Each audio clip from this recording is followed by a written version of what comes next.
Buenos días. En la mañana de hoy vamos a seguir con nuestra serie de predicaciones en el libro de Apocalipsis. Así que te voy a pedir que abras tu Biblia en Apocalipsis capítulo 2. En esta ocasión nos toca la cuarta iglesia. Recordad que son 7, cuarta iglesia. Y en un momento vamos a estar leyendo los versículos 18 al 29 de Apocalipsis capítulo 2. La iglesia que toca hoy es la de, atención, Tiatira. Es una de estas que son de las menos conocidas, ¿vale? Porque nos podemos acordar quizás de nombres como la de Éfeso, como la de Laodicea, incluso Pérgamo, que fue la última que vimos. Pero Tiatira es una muy particular. Y antes de leer el pasaje, yo quiero hacer una pregunta a toda la congregación. Y luego voy a pedir que 4 personas respondan. Sin leer el pasaje, piensa en la siguiente pregunta. Si tuvieras que definir la Iglesia Evangélica de Móstoles con una palabra, ¿cuál sería? Recuerda, si tuvieras que describir la Iglesia Evangélica de Móstoles con una sola palabra, ¿cuál sería? Imagínate que estás de viaje o estás con personas que te dicen, oye, ¿cómo es tu iglesia? No pienses en algo físico, ¿vale? Porque lo primero que dirías, mi iglesia tiene columnas. Pues gracias a Dios por las columnas, porque tenemos un lugar donde estar, ¿no? Pero piensa en otro tipo de cosas, en adjetivos, ¿vale? Y voy a pedir a 4 personas que puedan responder. Desde aquellos que llevan desde el origen de la iglesia hasta aquellos que son más pequeñitos. Venga, Miriam, tú te bautizaste ayer. ¿Cómo es la Iglesia Evangélica de Móstoles? Una palabra. Con una palabra, constancia. Vale, constancia, dice Miriam. ¿Alguien más voluntariamente? Comunión. Fiel. ¿Con? Fiel y bendición, ya está. Comunión, perseverante, constancia, bendición y comunión. Bueno, por ahí va. Vale, ahora entenderéis por qué digo esto de describir la iglesia con 4 palabras. La iglesia que estudiaremos en esta mañana, veremos que se encuentra en la ciudad menos importante de las 7 que se mencionan que están en la provincia de Asia. La ciudad de Tiatira era la menos importante, pero sin embargo es a esta ciudad, a la iglesia que hay allí, que se dedica la carta más larga de esas 7 que se envía. ¿Te das cuenta de ese contraste? Es decir, es la ciudad menos importante, pero sin embargo es precisamente a esa iglesia a la que se le envía la carta más larga. Y veremos que esta es una iglesia que tenía unas características que debía de tener, estoy hablando del elogio, ¿vale? Tiene características que ojalá todas las iglesias pudiéramos tener. Brevemente, permíteme darte alguna información del contexto histórico. La ciudad de Tiatira tenía su importancia no por ella misma, sino porque era lo que se conocía como la puerta hacia Pérgamo. ¿Os acordáis que había 7 ciudades? La más importante, Éfeso, por su puerto, por el comercio, pero la capital de aquella provincia era Pérgamo. Pues la ciudad de Tiatira estaba cerca de Pérgamo y era lo que se conocía como la puerta de Pérgamo. Es decir, por ejemplo, si alguien quería conquistar Pérgamo, tenía que pasar por Tiatira. De hecho, allí había una guarnición militar para proteger a Pérgamo, proteger la provincia. Es decir, que no era una ciudad importante por sí misma, tenía su importancia debido a su cercanía con la capital de provincia, que era Pérgamo. Segundo, era una ciudad que tenía un gran comercio, especialmente en la industria del tinte y de artículos de lana. Por ejemplo, no sé si os suena una mujer llamada Lidia. Esta aparece en el libro de los Hechos, que vendía, se nos dice que era vendedora de púrpura. pues ella era de Tiatira. Eso aparece en Hechos capítulo 16, versículo 14. Lidia, una mujer que tuvo contacto con Pablo y que fue importante, pues era precisamente de esta ciudad, de Tiatira. En el ámbito religioso, esta ciudad no tenía grandes dioses que destacaran, como por ejemplo Éfeso o incluso Pérgamo. Es decir, que en Tiatira no había una persecución por motivos religiosos. Los cristianos allí no estaban perseguidos, ¿vale? En cuanto a la religión, no era tan relevante. Pero veremos, quedaos con ese dato que he dado antes, tenía una gran industria de diferentes áreas, sobre todo en el área de tintes y lana. Sabiendo esto, leamos juntos Apocalipsis capítulo 2, versículos 18 al 29. Dice así la palabra del Señor. Y escribe al ángel de la iglesia en Tiatira: el Hijo de Dios, el que tiene ojos como llama de fuego y pies semejantes al bronce bruñido, dice esto: yo conozco tus obras y amor y fe y servicio y tu paciencia, y que tus obras postreras son más que las primeras. Pero tengo unas pocas cosas contra ti, que toleras que esa mujer, Jezabel, que se dice profetiza, enseñe y seduzca a mis siervos a fornicar y a comer cosas sacrificadas a los ídolos. Y le he dado tiempo para que se arrepienta, pero no quiere arrepentirse de su fornicación. He aquí, yo la arrojo en cama y en gran tribulación a los que con ella adulteran. Si no se arrepienten de las obras de ella, y a sus hijos heriré de muerte. Y todas las iglesias sabrán que yo soy el que escudriña la mente y el corazón, y os daré a cada uno según vuestras obras. Pero a vosotros y a los demás que están en Tiatira, a cuantos no tienen esa doctrina y no han conocido a lo que ellos llaman las profundidades de Satanás, yo os digo, no os impondré otra carga. Pero lo que tenéis, retenedlo hasta que yo venga. Al que venciere y guardare mis obras hasta el fin, yo le daré autoridad sobre las naciones y las regirá con vara de hierro, y serán quebradas como vaso de alfarero, como yo también la he recibido de mi Padre. Y le daré la estrella de la mañana. El que tiene oído, oiga lo que el Espíritu dice a las iglesias. ¿Cuál es el bosquejo que estamos siguiendo en con todas las iglesias? ¿Os acordáis? Primero aparece el elogio, luego la crítica, después la instrucción y acabamos con la promesa. Elogio, crítica, instrucción y la promesa. Pero antes de esto vemos en el versículo 18 que Jesús, como al igual que a todas las otras iglesias, se presenta y con unas características muy particulares. Fijaos, son tres cosas que él dice acerca de sí mismo. Dice, el Hijo de Dios, el que tiene ojos como llama de fuego y pies semejantes al bronce bruñido. Bueno, estas dos últimas referencias de los ojos y de los pies aparecen en Daniel capítulo 10, versículo 6. Es una referencia al Antiguo Testamento, de una visión que tuvo Daniel acerca de él.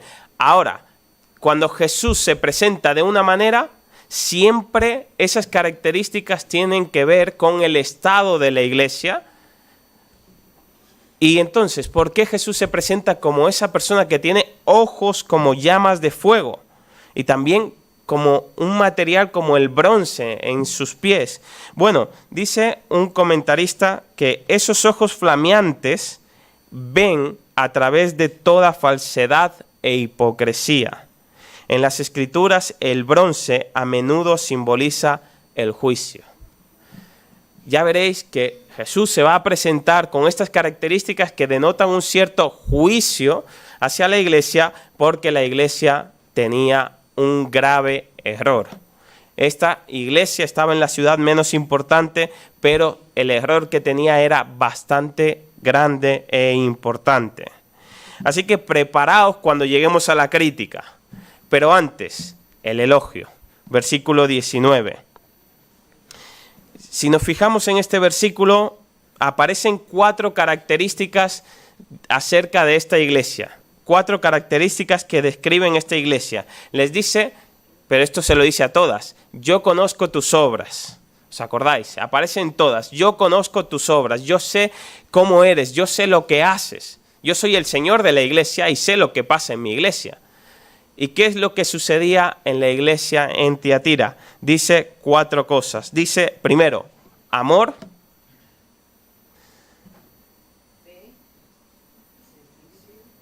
Y perseverancia, sí. Pero, ¿os acordáis que os pedí cuatro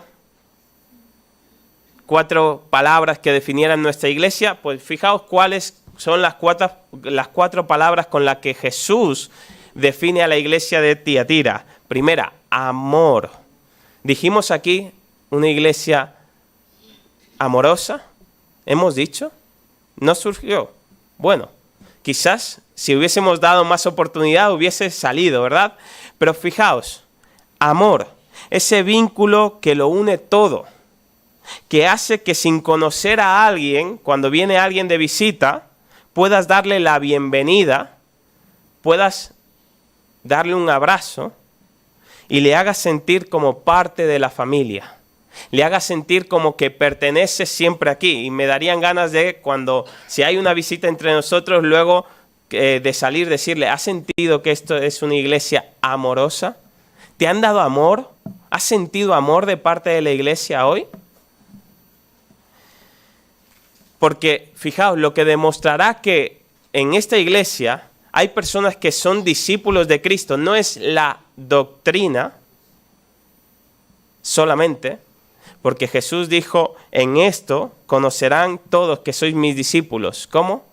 Si os tuvierais amor los unos por los otros. Juan 13:35. No es si tenéis la mejor doctrina, sino si tenéis amor, que es la práctica de la doctrina, realmente.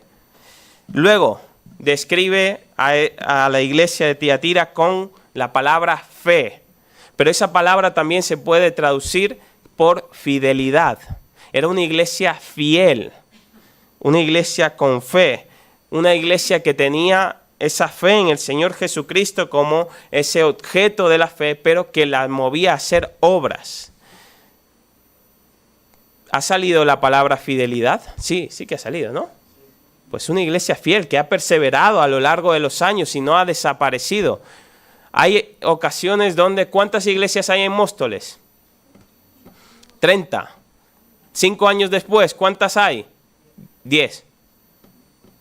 ¿Por qué? Porque así como surgen, también desaparecen. Pero la perseverancia a lo largo de los años muestra una cierta fidelidad al Señor. Tercero, servicio.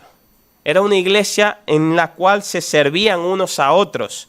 No era una iglesia donde había una élite que era servida por la mayoría y que no hacía nada, sino que era una iglesia donde todos colaboraban. La palabra servicio, y la digo porque todos la sabéis, pero en griego es diaconía. Es decir, que no solo los diáconos sirven, sino tú, que haces algo que nadie más ve. Puede ser que te encuentres un papel en el suelo y nadie más lo vea.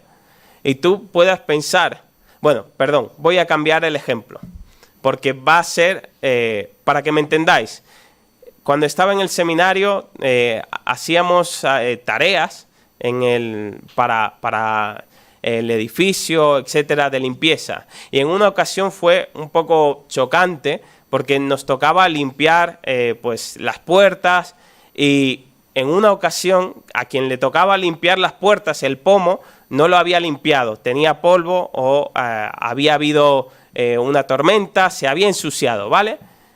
La persona responsable de supervisar las tareas, ¿sabéis lo que hizo? Vio el pomo sucio de la puerta y le echó una foto. Y fue a quien le tocaba esa tarea y le dijo, mira, no has hecho esta limpieza.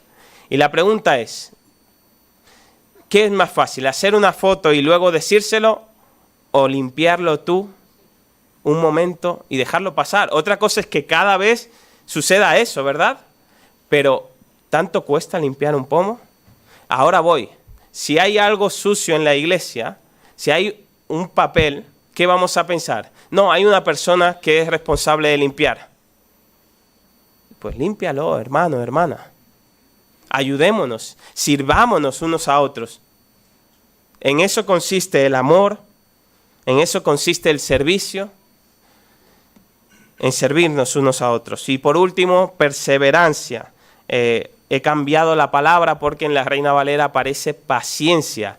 Pero si veis otras versiones, como la Nueva Versión Internacional, la Biblia de las Américas y otras, de hecho la Reina Valera actualizada también utiliza ya esta palabra, perseverancia. Era una iglesia que había perseverado, había tenido la capacidad de mantenerse firme a lo largo del tiempo, confiando en el Señor a pesar de cualquier situación difícil. Y si os fijáis, hay un truco aquí, y es que las 4 características que definen esta iglesia van emparejadas. Es decir, tú no puedes tener servicio si antes no tienes amor. Pero es que tú no puedes ser fiel si no perseveras. Entonces van emparejadas, la 1 con la 3 y la 2 con la 4. Bien, hermanos, ¿cómo definimos nosotros nuestra iglesia? ¿Podemos decir de nosotros esas 4 características? Amor, fidelidad, fe, servicio, perseverancia. Ojalá que sí, y muchas otras. Y fijaos, si esas obras eran buenas, fijaos cómo acaba, porque dice en este versículo, al final, que sus obras últimas, es decir, sus obras postreras, eran mejor que las primeras. Es decir, si ellos tenían estas obras como al principio, imagínate lo que tenían al final. Y yo me pregunto si aquellas personas que están desde el origen de esta iglesia pueden afirmar, que nadie responda por favor, que la iglesia es mejor ahora que cuando empezó. ¿O hemos empeorado? Y esa pregunta no podemos nosotros responderla del todo sinceramente porque las condiciones cambian. Claro, el contexto de aquel entonces no es el mismo contexto que hoy en día. Lo que tenemos hoy en día no es lo mismo que lo que se tenía en aquel entonces. Pero hermanos, la pregunta que os quiero hacer y para que reflexionemos, ¿estamos avanzando como iglesia o estamos retrocediendo? Las obras de la iglesia de Tiatira eran mejor las últimas que las primeras. Ellos iban avanzando poco a poco, iban hacia adelante, no retrocedían. Y esto es lo que yo anhelo para nosotros, que avancemos. Bien, era una iglesia en ese aspecto de las obras, de las características, envidiable. Pero no se quedaron ahí. Crítica, versículos 20 y 21. Se nos habla de que el Señor tiene unas pocas cosas contra esta iglesia. ¿Cuáles son esas pocas cosas? Consiste en una y muy, muy grave. Y es, fijaos en el versículo 20, que toleras que esa mujer, Jezabel, que se dice profetiza, enseñe y seduzca a mis siervos. ¿Y en qué los está enseñando y los está seduciendo? ¿Qué es lo que están haciendo? Dice, a fornicar y a comer cosas sacrificadas a los ídolos. Exteriormente, la iglesia de Tiatira era fuerte y floreciente. Si una persona desconocida llegaba a la iglesia, seguro que quedaría impresionado por su abundante energía y generosa liberalidad y su aparente firmeza. Pero, a pesar de todo esto, esta iglesia le faltaba algo esencial.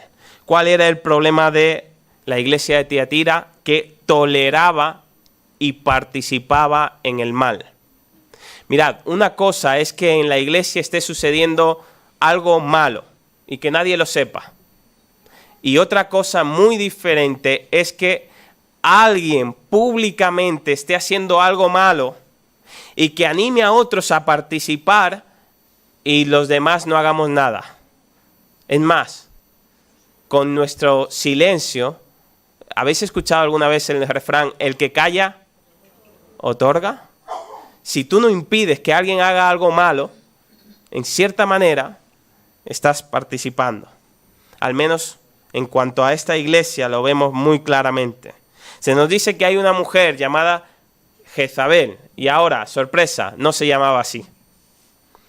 Jezabel es una referencia a una mujer del Antiguo Testamento, Primera de Reyes capítulo 16, la historia de Elías, que probablemente os suene. El rey Acab se casa con esta mujer y esta mujer es la que hace que el pueblo de Israel se desvíe, que deje de adorar al Dios verdadero para irse a los ídolos. Pero no solamente eso, sino que también vayan a fornicar con otras con personas de otros pueblos. Segunda de Reyes capítulo 9 versículo 22, por ejemplo, se nos dice aquí. Y entonces, de manera simbólica, el Señor Jesús le está diciendo a la iglesia de Tiatira, tú tienes una Jezabel, una persona que está desviando a mis siervos, porque los está arrastrando a la idolatría, los está alejando de mí.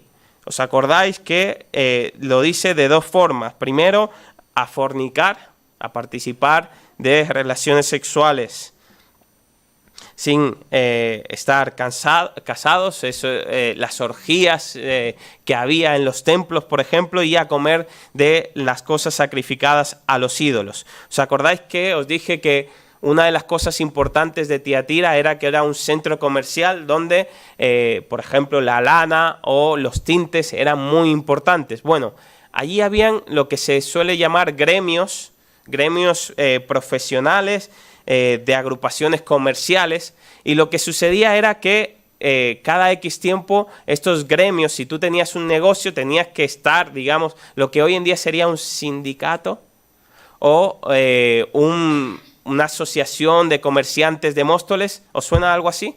¿Hoy en día que exista? Sí, vale.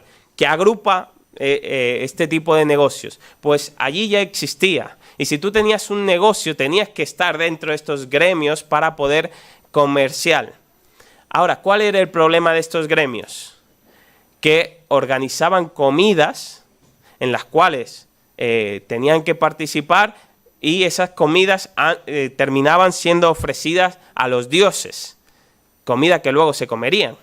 Por eso dice que comen comida sacrificada a los ídolos. Pero no solo eso, sino que muchas de esas comidas terminaban en borracheras y orgías sexuales. ¿Veis lo que dice el texto? ¿Qué es lo que está enseñando esta mujer?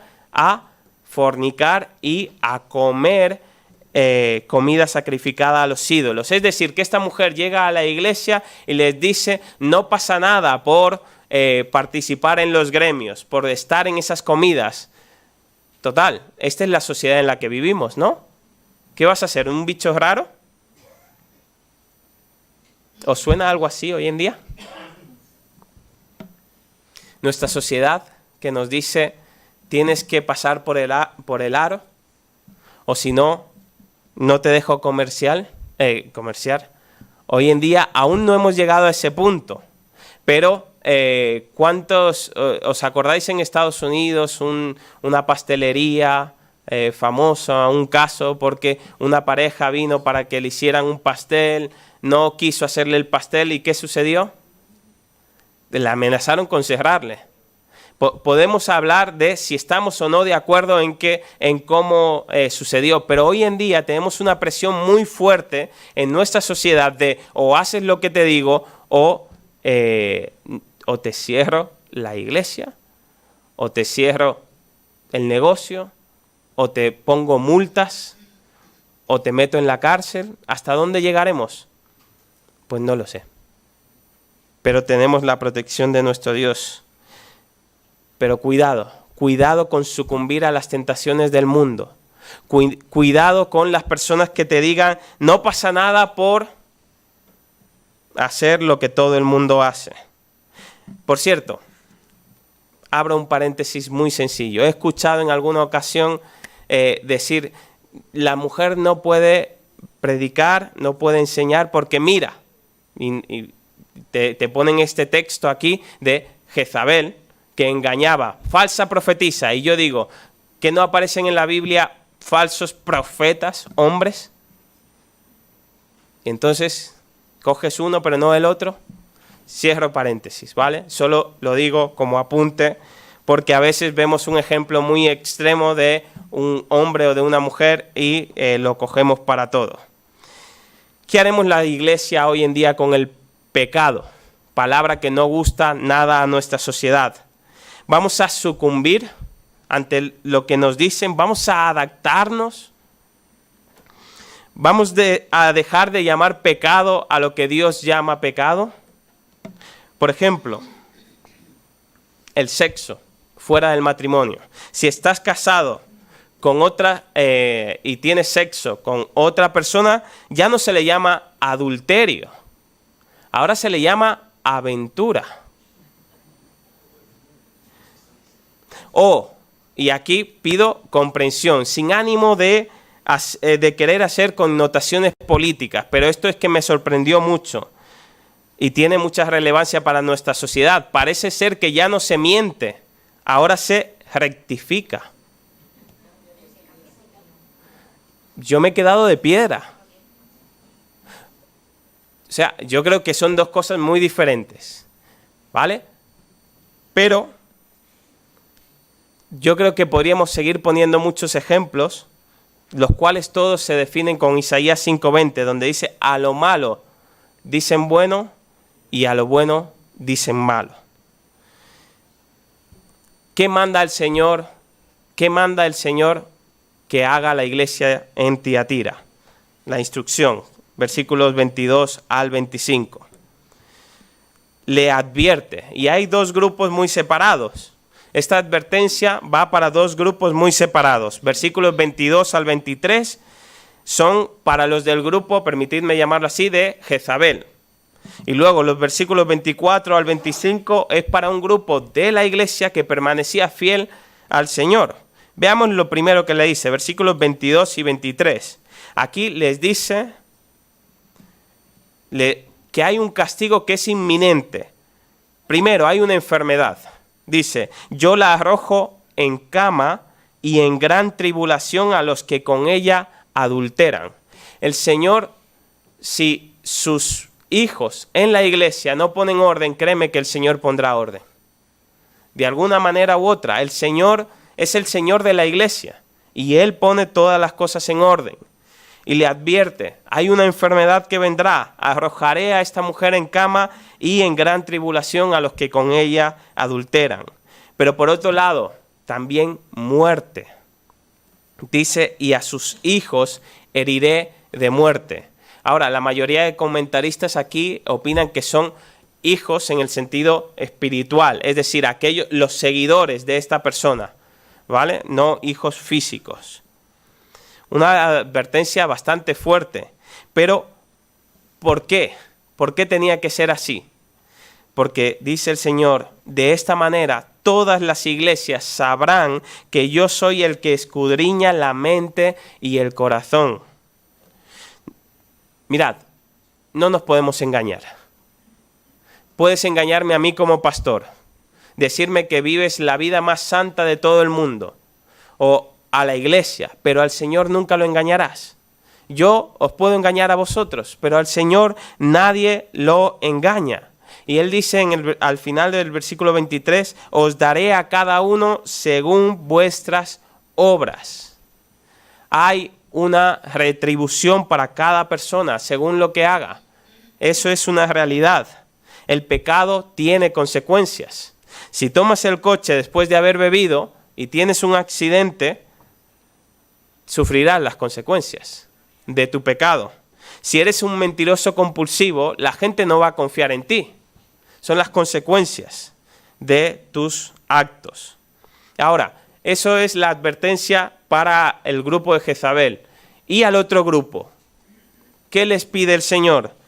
Dice en el versículo 24, pero a vosotros y a los demás que están en Tiatira, fijaos en la diferencia entre estos dos grupos, porque estos son los que no tienen esa doctrina, dice este versículo, y no han conocido lo que ellos llaman las profundidades de Satanás. Es decir, que dentro de la iglesia habían personas que seguían firmes al Señor, que no habían sido seducidos por esa doctrina de esta mujer. No todos. A veces nos agrupan, nos meten a todos en el mismo saco, se suele decir, ¿no?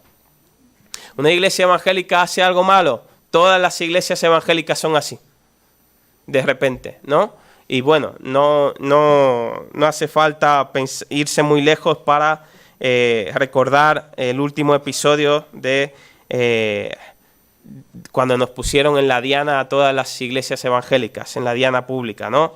Pero la instrucción para estos que han seguido firmes dice: no os impondré otra carga, pero lo que tenéis, es decir, como os habéis mantenido firme, retenedlo hasta que yo venga, perseverad, no cedáis ante estas falsas enseñanzas, ante este desvío, manteneos firme.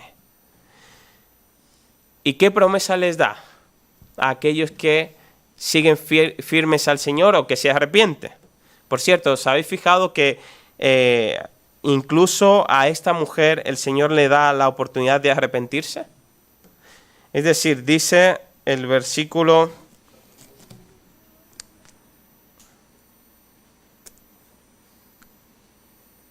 Vale, dice el versículo 24, al final, si no se arrepienten de las obras de ella.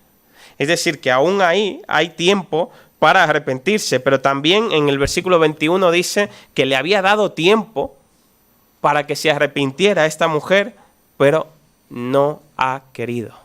Es decir, porque nos puede parecer duras las consecuencias, ¿no? Pero ¿y cuánto tiempo le había estado dando el Señor para que cambiara y no ha cambiado? Seamos equilibrados en ese aspecto. ¿Cuál es la promesa que da el Señor en los versículos 26 al 29 para aquellos que siguen firmes en Él y aquellos que se arrepienten? Hay dos. Por un lado, la primera es autoridad sobre las naciones. Y aquí, no sé si alguno ha dicho amén en su interior. Amén. Quiero autoridad. ¿Os acordáis en alguna ocasión los discípulos que se peleaban por quién sería el primero en el reino?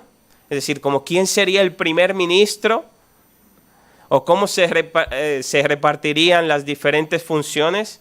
Pues aquí el Señor dice que aquellos que permanezcan fiel, aquellos que se arrepientan, van a recibir autoridad sobre las naciones. ¿Qué parte del reino te va a tocar a ti? No lo sé. Ni a mí tampoco. Yo me conformo con tener al Señor Jesucristo ahí. No con una posición de autoridad. Pero fijaos, estas palabras están extraídas del Salmo 2, versículos 8 y 9. Pero si tú has soñado en alguna vez con ser político y en esta tierra no lo has podido lograr, autoridad sobre las naciones. No sé qué va a suceder contigo o con estas personas en el cielo. Luego, por otro lado, se promete la estrella de la mañana. ¿Y cuál es la estrella de la mañana? ¿O es que cada uno va a recibir una estrella en el cielo? Esto se resuelve en Apocalipsis 22, 16, donde se nos dice que el Señor Jesucristo es la estrella de la mañana.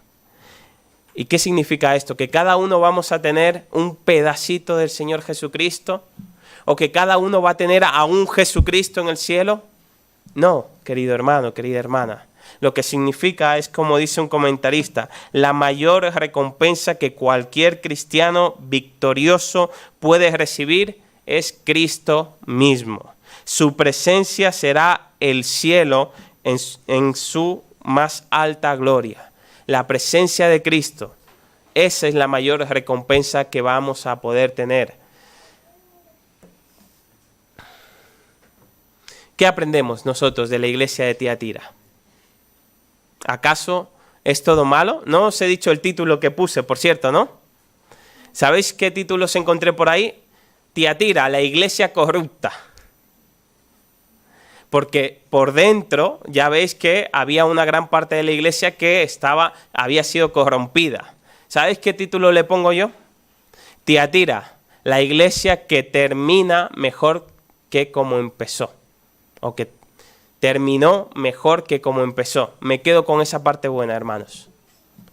Me quedo con ese amor, esa fe, ese servicio y esa perseverancia que ellos tuvieron.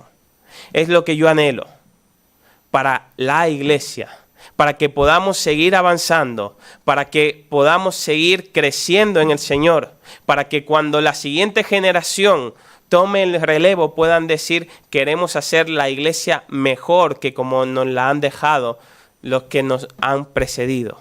Ahora, ¿qué hacemos con la parte mala? ¿La desechamos? No. Es una advertencia para cada uno de nosotros de la influencia que pueden tener ciertas personas. El pastor mismo, la influencia que puede tener. ¿Qué vas a hacer si el pastor un día sube aquí al púlpito y te dice que hagas cualquier barbaridad? Es decir, que Dios te va a bendecir. Bueno, ya nos bendice, ¿verdad? Pero que Dios te va a bendecir con un coche de lujo.